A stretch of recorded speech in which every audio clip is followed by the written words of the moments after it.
آدمی تاب و تبی در خاک مظهری در گنبدی افلاک جسم جان را جوهری ادراک آدمی را فطرتی بپاک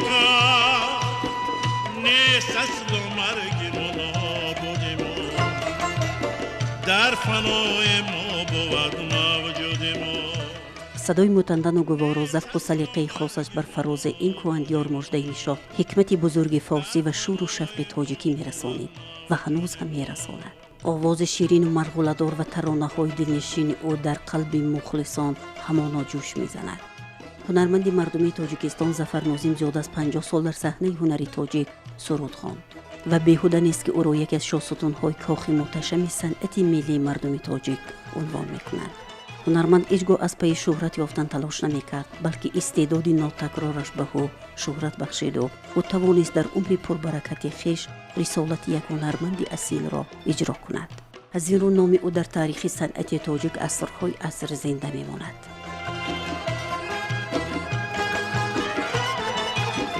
صدایش ناتکراره، خب هنرش ناتکرار است، مکتبش ناتکرار است.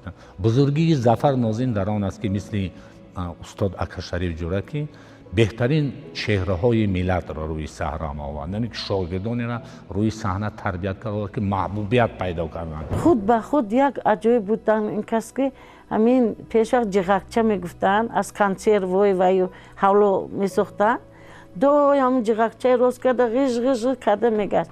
مادرم میومد میخندید میگفت که با فکرم همین عقد تو ارتیست میشود، همین نان همین مورا میخورن گفته میخندیدن. دروغگو رو بد میدیدن، خودشان همین روی راست گم میزدن. یگان گناهتان باشد یگان کمدیتان باشد همین راست روتون میگفتن که همین کمدی داری، همین کار رو نکن، گفته گم میزدن. البته ما تربیه استادی گرفتیم همچون پدر و برای من برای صنعتی من بسیار خدمتی بزرگ کردگیان. کسی که به وی تقلید کرد و مکتبش آموخت خطاگی نکرد. فقط سرود خواندم، عشق من هم سرود بود، هستی هم سرود بود، زندگی هم بخوانده بودم. همین غزل سرود بود که من صحنه بودم. هنرمندی سرشار از مهر و محبت بود، در وفاداری، در دوستی، در رفاقت، در جوانمردی ناتکرار بود.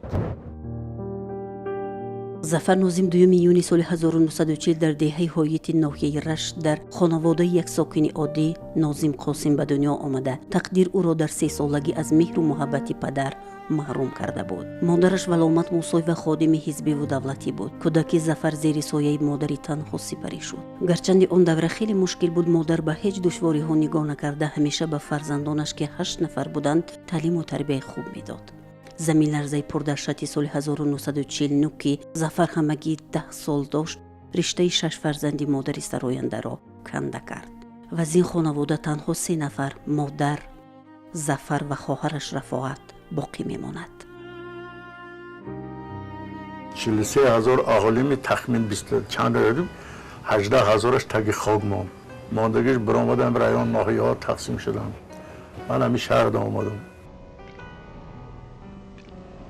ما بغیر از من و خواهرم مادرم یگان اولاد یگان تیم زنده نمانده که بعد سال 51 مادرش با دستور حکومت جمهوری هم وقتی سوسیالیستی تاجیکستان به ناحیه ورزاب میاد و معاون رئیس ناحیه ورزاب انتخاب میگردد و در همین ناحیه ورزاب یک کینوتئاتر بود و در قفای همین کینوتئاتر یک منزل به اجاره میگیرد و ظفر خردسال در همین مکتب ورزاب فعالیت خود را پیش میبرد و سال 1956 یک از نظرگذرانی دسته های هنری خوانندگان و مکتبچه ها برگزار میگردد که من هم در یاد دارم در اون سالهایی که ما در مکتب تحصیل میکردیم در زمان شوروی همین چیزها کروشاک های خود فعالیتی بودن که رفته در ناحیه ها مکتب ها برآمد میکردن. همصنفی خاله من است اکی ظفر. در همین میگو که در اینترنتی варзоб ва аз мо 1-2 сол хурдтар буду ҳамун не ки якҷоя мехондем бисёр бачаи хушрӯ буд мегӯям сер мӯям хел вай ҳамунҷа дам суруд мехонд ҳамун майдакиш дам суруд мехонд овозаш нағз буд ба худамонам хоҳиш мекардем мегуфтем зафарҷонами барои мо ба мехонд унҷа дам мехонд баъд гуфт хай ино баъд мактаба хониш ба итмом мерасад рӯзе аз рӯзҳо рафтагӣ баъд мегӯяд дар ҳамун калонтар шудем холам мега вай фарзанддор шудем шавар баъд дар кӯчаҳо баъзан медидем ёру рафиқош гирд мекардану вай суруд мехонд аввалин сурудое ки устод Зафар Нозим мехонад ин духтари ҳоид буд ҳамсоя бошам сурудҳош буд ва ногуфта намонад ки дар тарбияи устод Зафар Нозим хуб яке аз тағояш Мудин Баҳриддинов ки ном дошт ки ҳунарманди халқӣ буд ва таъби шоирӣ дошт яъне ки як-ду шеъре ки вай навишта буд то имрӯзам садо медиҳад яъне ки оҳуи аз кӯсор ва э ҷураи дуторӣ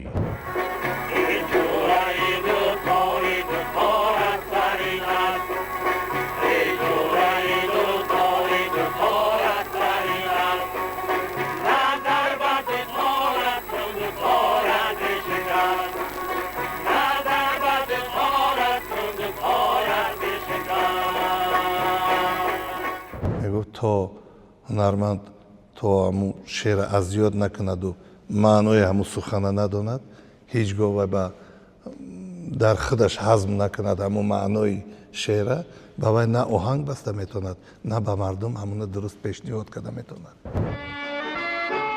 зафар шуху бебок ба воя мерасад дӯстдори санъат ва мухлиси ҳунарманди индустон Раҷ Капур буд зеро он замон филми Оворагар ва суруди оворааш хеле маъруфият дошт ва ҳар кас худро қаҳрамони ин филмҳо тасаввур мекарданд зафар низ аз зумраи онҳо буд ки дар 17-солагӣ бо суруди овора дар олимпиадаи ҷумҳуриявии мактабачагон соҳиби диплом гардид шӯҳрати ҳунарманд ҳанӯз аз ҷавонӣ бисёр фарогир буд консертҳояш бо толори пур аз мухлисон доир мешуд ва ҳангомадор низ буд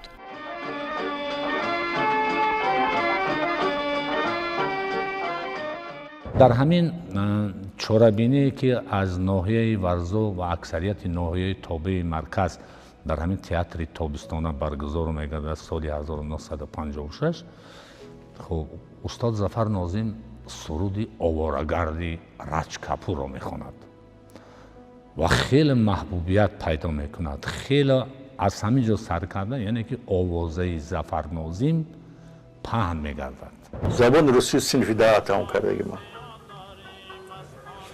برای که همین مکتب 10 مکتب 7 مکتب 11 و بگجه بود 4-5 مکتب من خوندگی من مکتب من نهایی کلگی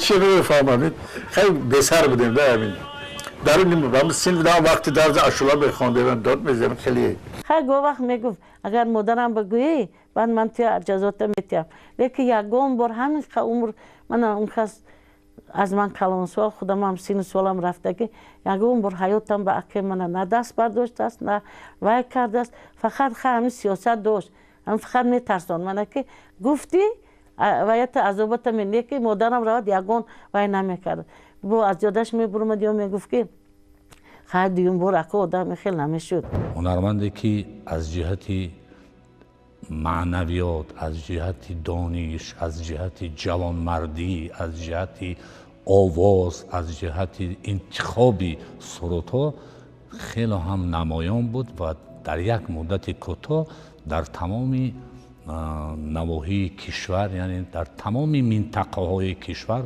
آوازش پهن گردید. اگر از جهت صنعتی وای گیریم صنعتی کلاسیک گیریم اگر استاد ظفر ناظیموف چون بای محمد نیازوف چون عبدالله نظریوف اینا کلاسیکی تاجیک شده میمونن کلاسیکی صنعتی تاجیک اینا در صنعتی تاجیک یک مکتبی نو شدن استاد آدینا هاشیم зафар нозим, бой мамад ниёзов, ҷӯрабек муродов, ино санъатшон барои яъне ки халқи тоҷик, барои ривоҷи санъати классикии халқи тоҷик як даври нав, як мактаби нав, як яъне ки дар классики тоҷик ино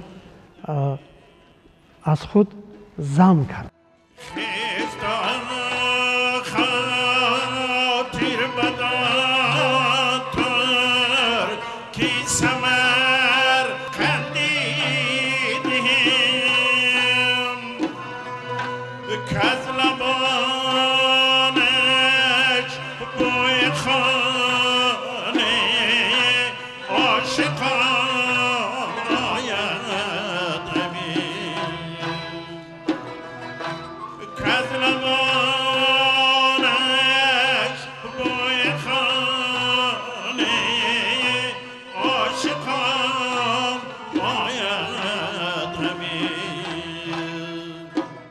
ҳар як сурудашон барои шунаванда ид буд.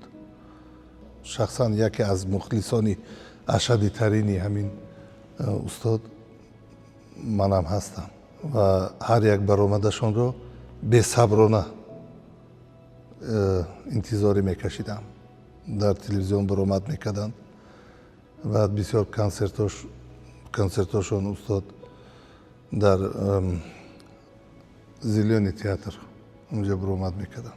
یک دسته هنری بی‌نهایت با قوت بود و نه تنها استاد در برشان هنرمندای اصیل جمع میکردند. استاد قدم مشربوف، مستی بیگ پلایف، حسن بوروف، احمد جان محمدیف، سلامت شاه نظریف، شمقار آدینبیکوف، پسری استاد اکا شریف جورایف، مقیم جورایف، یوسر یک انسامبلی زبردست، نوازنده های بهترین. بعد در هر یک کنسرتی که отчетный کنسرت میگفتن، از کنسرت مثال سرودهای نو، همین سرودهای نوش صدا میداد، مردم حال اونقدر شناس نیستن ولی قبول میکردند. کنگرس بین المللی موسیقی و سرود سال 64 برگزار میکردند و استاد اکا شریف جوره یک دسته را آماده میکند که در همین کنگرس بین المللی موسیقی و سرود در شهر تهران اشتراک میکنند. از جمله در آنجا خب برنو اسحاق بودند، حنیفه مولانا بودند، احمد باباقل بودند، خب استاد ظفر ناظم بودند، خب عبدالله نظری بودند، آدینه حاشم بودند، جورابک مراد بودند. قسم زیادی هنرمندان نامدار تاجیکستان در همین کنگرس بین المللی موسیقی و سرود شرکت میکنند و در برآمد استاد ظفر ناظم را خیلی هم شاهی همون وقتی ایران رضا پهلوی خیلی خوب قبول میکند. یعنی که بعد از انجام من همون کنسرتی که در تهران برگزار میگردد، خب از منبر کلان بسیار تحسینیت، بسیار با ظفر ناظم خوانده میشود و در همینجا با ظفر ناظم تبرچه طلایی تقدیم کرده میشود. به مربی زیر گردم معتبر نتوان شده،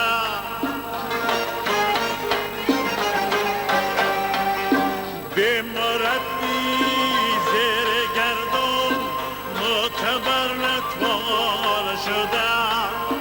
ماه نو را رفته رفته چرخ عالم گیر کرد.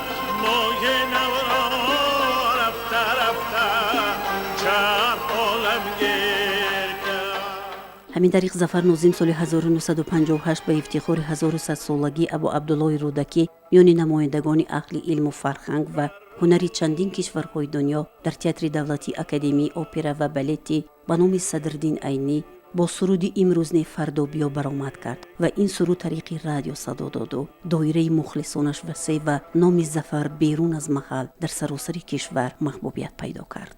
خودی همان سال ظفر ناظم پس از ختم مکتب رقم 1 ناحیه ورزاب به دانشکده دولتی طبی تاجیکستان به نام ابوعلی ابن سینا داخل شد. در اینجا هم به عضویت دسته هوسکاران شامل گردید و پیوسته در کنسرت‌های کلان وزارت فرهنگ دعوت می‌شد.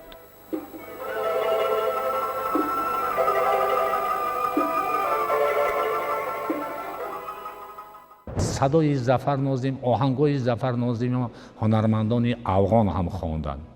مثال دختری هاید را یک چند هنرمندان افغانستان اجرا کردند که در شبکه‌های اجتماعی، یعنی که فیسبوک و تیک تاک و دیگر شبکه‌هایی که در چی هستند اینها صدا می‌دهند.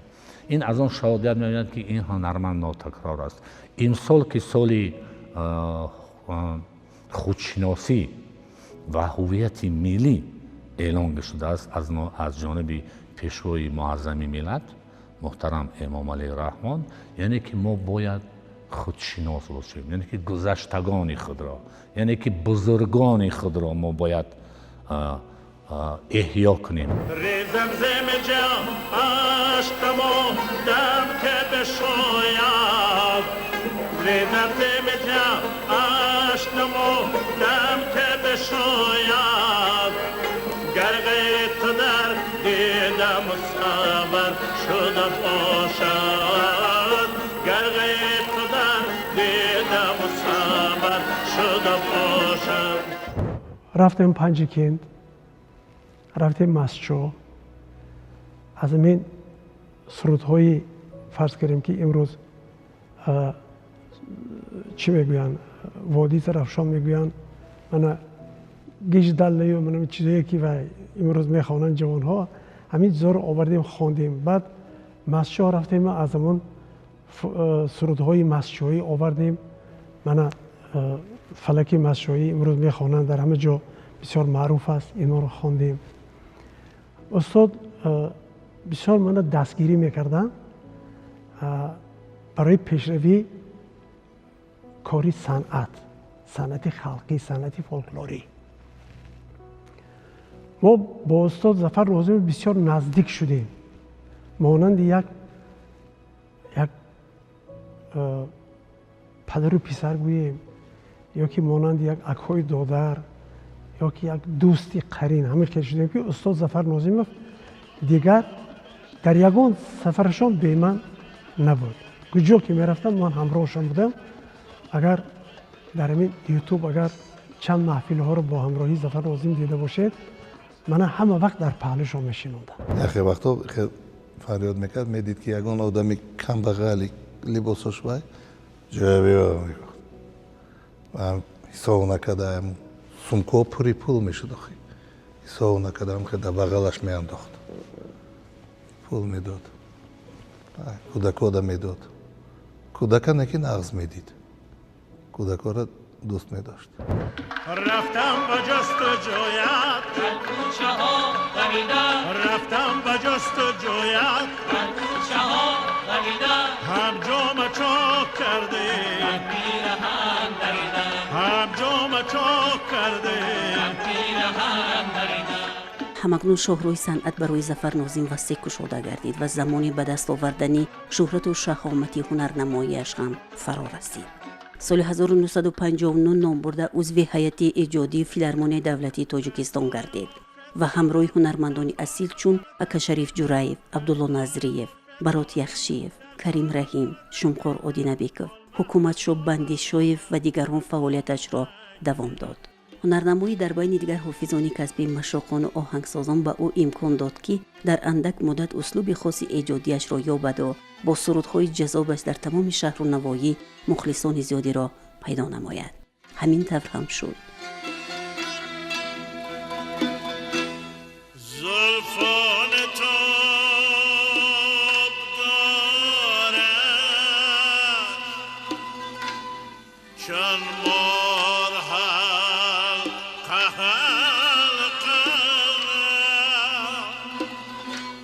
چشمان پر خمارد چون آهوی رمیده. انسامبل گنجینه تشکیل شد با راهبری استاد ظفر ناظمov، در تحت راهبری استاد ظفر ناظمov. استاد ظفر ناظیموف من میگفتن که مراد بیگ این انسامبل ما انسامبل فولکلوری ما باید که همین فولکلوری وادی های مثال تاجیکستان باید زنده کنیم باید که همین برای فولکلوری وادی زرافشان تو بسیار موافق میبیایی برای انسامبل اگر بیایی کار کنی خیلی ما رخصت پرسیدیم از استاد جورابیک مرادوف با انسامبل ظفر ناظیموف گشتیم بعدی 10 سال با همین تینتی من همین آواز معقول است خوشم میآید و من دیگران هم گنده کردنی نیستم ما آوازخوان‌های دست زیاد داریم احمد باباقلوف هم معلمی من آوازخوانی ناتکرار بودن در ساحه خودشون نکی همچون همین دوستداری خلق این ظفر بوری جورابیک مرادوف دوستمراد علیف نیگینا راوپова عبدالله نظریف давлатман холов одина ҳошимов اینا دیگرن انسامبل گنجینه وقتی تشکیل کردن اونجا 72 نفر کار با آمد اکثریتی همین به خاطر استاد ظفر ناظیم آمدن به حرمت ظفر ناظیم آمدن و ظفر ناظیموف همین را دستگیری میکردن هم رقاصه ها هم نوازنده ها هم سراینده ها و بهترین سراینده های و همین مطربای و رقاصه های و چیها در همون دوری همون راهبری استاد ظفر ناظیموف بودن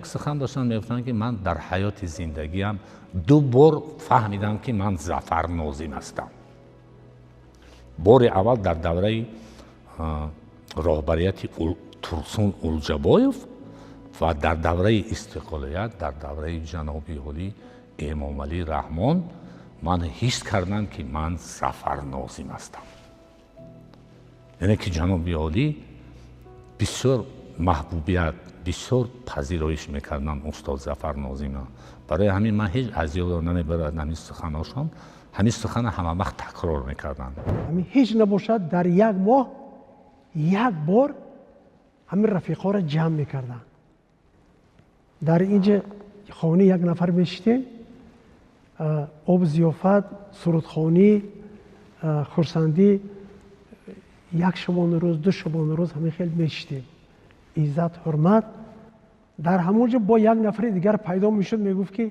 اکی ظفر این روزی این دفعه می آمدگی به خانه من یعنی که هر ماه رفیقا جمع می شدن دوستاشون 10-12 نفر جمع می شدن بعد بعضی وقت می گفتن که ظفر جون همین خودت نباشی ما جمع نمیشی ما تا سالهای 1994 در ناحیه رودکی زندگی میکردیم و پس از اون به اینجا کوچ بسته اومدیم و تا لحظه آخرانی پدرم در اینجا زندگی میکردیم. این جوان از سالی که ما به این خانه اومدیم این جوان رو پدرم مخصوص برای خودشون برای نگاه داشتن کتاب ها، عکس ها و مجله هایی که فقط به خود آنها دخل داشتن در این جوان ما تا حال این رو نگاه می‌داریم. این آلبوم های آخرانی پدرم میباشن که یک آلبوم های کنسرت و زودروزشون که در خونه جشن گرفته بودیم همون آلبوم ها میباشن. ای اهل دل ای اهل کشور آیا ای مردم آزاد ملبر سرادم حرف شکر رو به نیازی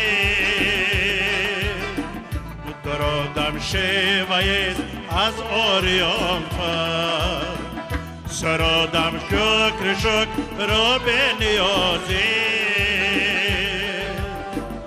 برادم شرریست از آریان فر ای کشوری من ای سروری من ای کشوری من ای سروری من ای بخت من اقبال من ای دولت آباد من.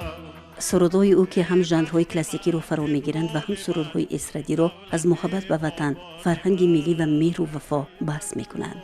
با صدای صمیمی و طرز اجرای پرمضمون او دل هزاران شنونده را به خود جلب کرده است. در مجموع نام برده مؤلف زیاده از 100 سرود از اشعار ادبیات کلاسیکی و معاصر است. سرودهایش وصف تاجیکستان، تو را یابم، نرو نرو، رفتم به جستجویت، مادری گیتی، چشمی سریا، غمگساری من، صاحب دیلان، نصیحت نامه، تبسم، جهانی درگذر، شطرنج محبت، عمریست، گلدسته، ای سروری من، هر جا که کنم خانه، بگذار تا بگیریم، ای کشوری من. و سرودی ای ساربان آیستران از محبوب ترین سرودهایش بود که ورد زبان همه چرخ میزنند.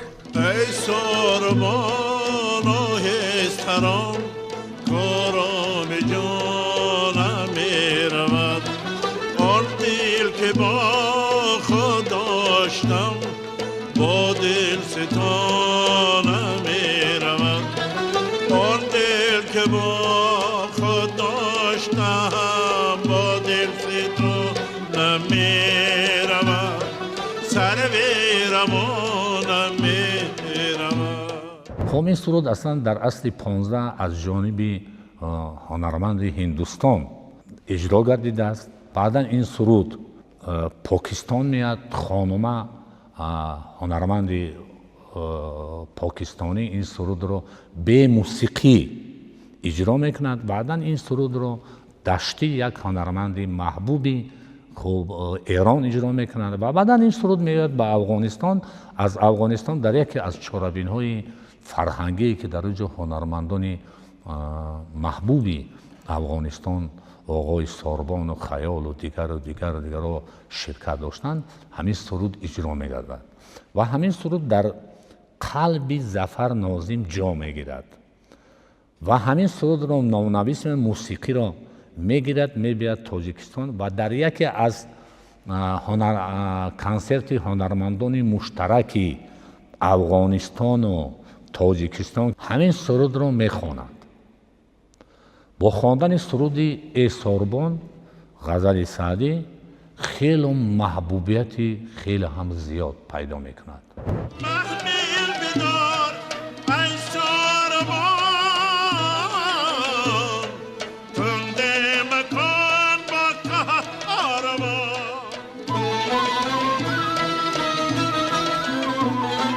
محمل بدار ای ساربان، تنده مکان با کارمان، کزیش خیال سر بیرمان، روحی روانم میرمان. سرود ای ساربان در جهان یگان کس از ظفر خوبتر خواندگی نیست. این گپی من نیست، این گپی عالمای موسیقی است. در کینوتئاتر کلان شهر مسکو خوب برآمدی هنرمندان تاجیک میشد، مثل دهه ادبیات تاجیک در همینجا برآمد میشد و بعد سرودن سرود ساربان خب شرقشناسان روس به صحنه میبرایند. از آنجا را براگینسکی به صحنه میبراید و خواهش میکند که همین سرود ای ساربان ظفر ناظم باز یک بارگی سراید. هر وقتی که ظفر ناظم با موسیقی سرودی ای ساربان آهستران کارا جانم میروند میخواند، براگینسکی همین را تکرار میکنند در صحنه.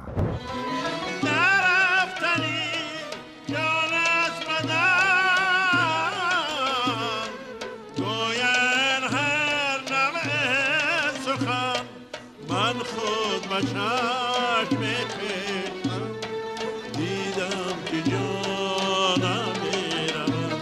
بسیار آوازی بسیار باید داشتن، قوی بقوت. ما در پهلوش رو میستادیم، اکنون ما هم باید سری آواز میگرفتیم. وقتی که یک جایی میخوندیم آواز خود ما رو نمیشنیدیم. آوازشون بسیار آوازهای ما رو پخش میکرد. 4-5 کسی که در پهلوشون میشید آوازی اون کس همین آوازهای ما رو پخش میکرد. من خودم شخصا اهمیت دادم. همون قدر همون آوازخونا مشق میکردن، سرودش مشق میکردن. وقتی که خودش خطیم همراه میشد تماما همون سرود، کالریتی همون سرود، یک گرمی، یک عجایب، یک چیز پیدا میشد. گویا که در خانه نیم تاریک یک چراغ روشن در میگرفت. بیهوده مشعل کوهستانی تاجیک نگفتیم. تلویزیون با گفتن که کدام همه حافظه نابرمدگی اگر زور باشه من استادیوم میبریم، استادیوم با به فناگرام سرود میخونیم که کدامش سرود خونده میتونه. گفته و هم کردن. حقیقتا آوازشون بقوت بود. آوازی همین بسیار قوی، بقوتی مرغوله دار بود.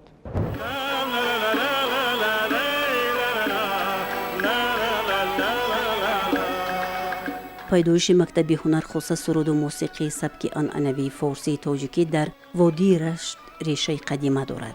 هنرمندان معروف این منطقه صاحب مکتبی با رویه و اصول و مقام خاص بودند که شهرت و آوازه هنرشان تا گوشه های دورادور قلمروی تاجیک نشین از جمله شهرهای تاجیک نشینی بخارا و سمرقند و فرغانه و قوقند رسیده است.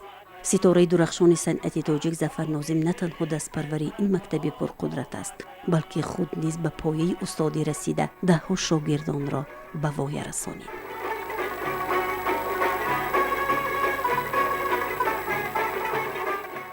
از استاد ظفر ناظموف بسیار چیار آموختم. اون کس همین سرودی ای شاهدی قدسی که کشد بندی نقابت از حافظ، این ضربش به همون ضربی سرودهایی که استاد ظفر ناظم میخوانند به همون ضرب تغییر میگیرد. من یک ضرب دارم سرودی وای نفسی سرکش را مسخر عقل پر تدبیر کرد سگ چو شد دیوان او را میتوان زنجیر کرد. همین ضربی همین با من همین سرودی ای شاهدی قدسیه وای کردم، یعنی که ایجاد کردم. نفس سرکش را مسخر عقل پر تدبیر کرد سگ چو شد دیوان او را میتوان زنجیر کرد. کدام سروده که چی آذری بنگل geçme güzel nerede olsan hadi tapadım yarı sana bularım yarı gelmelerim. Tamamen همین رنگ آذرا میخوند. یا که پگاردیم بلید ویر شینم الچانیم ستراگیم стремит сарочей кручу. یا که او گیتارا به شکست همون سروده میخوند، پیشنهاد میکرد، درست پیشنهاد میکرد. بالای سروداش da کار میکرد. Hey bala bala gel geçme güzel bala bala gel geçme güzel nereden on sevsen de barım yar gel güzelim yar kalmalım gel güzelim gel yaz. در این جوان لباسهای پدرم تازه و آزاده نگاه داشتند که هر یکترش تاریخ خود را دارد و لباسهای صحنوی می باشند. مثلا این جمعهشون این در کنسرت 70 سالگی پدرم به پدرم تقدیم کردیده بود. در کتفشون محض همین جمعه پرتافته شده بود. غیر از این جمعه می باشد که به پدرم از قرقیزستان هنگام سفر هنری پدرم به پدرم تقدیم گردیده بود. اینجا باز کاستیوم هایی که پدرم به کار می رفتن و کاستیوم هایی که به چورابینی ها و جشن ها و توی ها می رفتن هر یکتاش علاویده در اینجا نگاه داشته شده است. ما از همین کاستیوم با پدرم خیلی میزبید که تا حال بوی پدرم میکنه.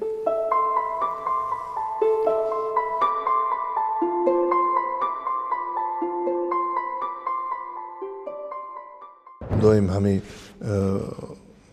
дарзмол кардагӣ буруко ва мӯй сарпас кардагӣ доим решоба гирифтагӣ бисёр тоза мардак буданд, мардаки тозакор буданд. баъд дар вақти хӯрокхӯрӣ бисёр як маданияти хоса доштанд.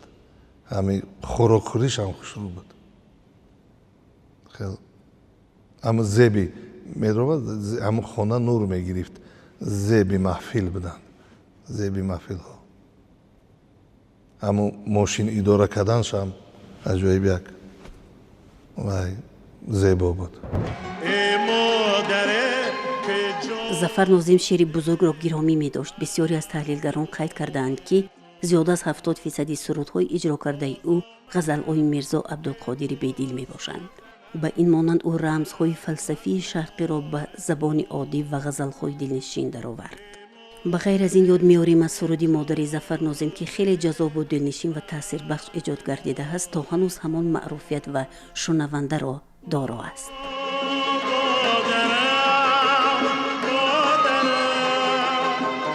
вақте гуфтан ки ман модарам касал будам, ман омадам назди модарам, гуфтам ки модар, ман бо сафари ҳунарӣ меравам ба водиҳои Тоҷикистон, ба ягон ноҳияи меравам. баъд модар гуфт касал будам. модар касал будан, иҷоза доданд, гуфтанд ки равед бачам, писарам дуо доданд. баъдан гуфт ман рафтам, баъд баргаштан дар консерт ман фаҳмидам ки модарам аз дунё гузаштааст ва фавран баргаштам. ҳаминҷо омадам фуромадам ки кӯчаву мошинаву пур ҳама ҳис кардам ки модар гузаштааст. ҳамин вақте ки аз зар дар омадам, як бисёр одами хуб, як занак буд, ҳамин ба ҳамроҳи модари ман инҷо калон шудагӣ. ҳамин дар омадам мана дашном дод. хонаат бисӯзад бача ҳофиза, модарги чашм бароҳ ҷон дод. ҳамин роҳда нигоҳ кард ки кай меяд, мана интизор будааст. ман дастгир накардам, модарам гузаштагӣ.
рӯзи модарон мешавад, ҳатман ҳамин суруди модари зафар нозим садо медиҳад.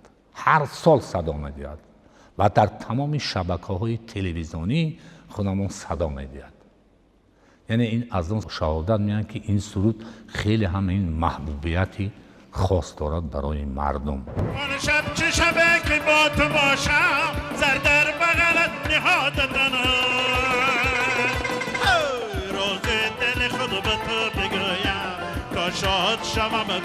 غم عمرت بدام تو اسیرم ای دل بری ملکای فیروز. در سراسر جمهوری‌های سابق اتحاد شوروی و کشورهای شرق علاقه‌مندان زیادی استعداد خویش را پیدا کرده بود. پس از صاحب استقلال کشور نیز هنرمندی مردمی ظفر ناظم گلی سر سبد مجلس‌ها و محفل‌ها بود. سال 2002 او صاحب جایزه دولتی به نام ابو عبدالله رودکی گردید. سال 2010 باشد قبل از برگزاری کنسرت با شکوه هنرمند بخشیده به فعالیت ایجادی پرزیدنت جمهوری تاجیکستان محترم امام علی رحمان به ظفر ناظم اردن ستاره پرزیدنت را تقدیم کرد.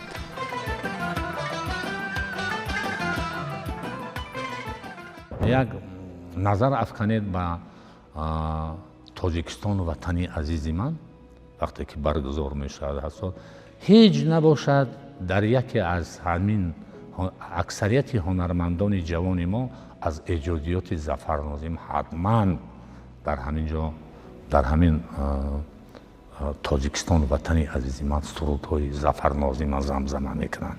این از آن شهادت میدهد که این هنرمند ناتکرار یعنی که 100 سالها در دل و دیده مردم باقی میماند. آخرین کنسرتاش همون کاخ بوربادا گذشت که با دستگیری پیشوای معظم ملت محترم پرزیدنت تاجیکستان امام علی رحمان در همین با دستگیری همین مردی اصیل و دوباره احیا شد همین آدم. این آخرین کنسرت می باشد که در کاخ بورباد 70 سالگی پدرم با برادرم جاویدان و قلندر برگزار گردیده بود. از بس که با آواز زنده در اونجا برآمد میکردم و وضع سلامتیشون نه اونقدر خوبتر بود. تیاری سخت میدیدم. پدرم با اردن و مدال های زیاد مشرف گردیده است که آخرین اردن پدرم این اردن شرف می باشد. تو کمال نصرالله یک شعر بسیار عالی نوشتن درباره استاد ظفر ناظم. نوشتن که بسا دارایی گم گشت و هنر ماند، هنر چون تاج خلقی تاجور ماند. بسا نام درخشان زد غیب، ولی نام درخشان ظفر ماند.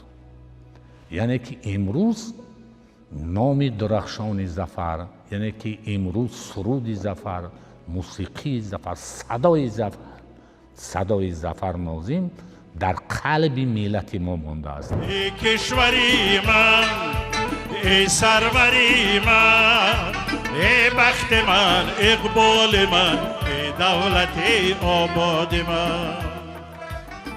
کنسرت آخرین چهره برجسته فرهنگ و هنر تاجیک ظفر ناظم سال 2009 یک سال قبل از وفاتش برگزار شد. نامبرده با وضع سلامتی نه اونقدر خوب نگاه نکرده، همانا در صحنه مثال نامش غالب زندگی بود. 3 آگوست سال 2010 بر اثر یک بیماری طولانی در شهر دوشنبه در سن 70 سالگی رشته عمر ستاره درخشان صنعت تاجیک ظفر ناظم کنده شد. و از محبوب ترین هنرمندان صاحب مکتب تاجیک بود که صدها سراینده را به وای رسانید و یک صحیفه رنگین را در تاریخ صنعت ملی تاجیک باقی گذاشت. توانی یابد صفا تاجیکستان، مبارک شهریار این حسن شاهی، مبارک صبح باد بدر. ای کشوری من، ای سروری من، ای کشوری من، ای سروری من، ای بخت من، اقبال من، ای دولت آزاد من.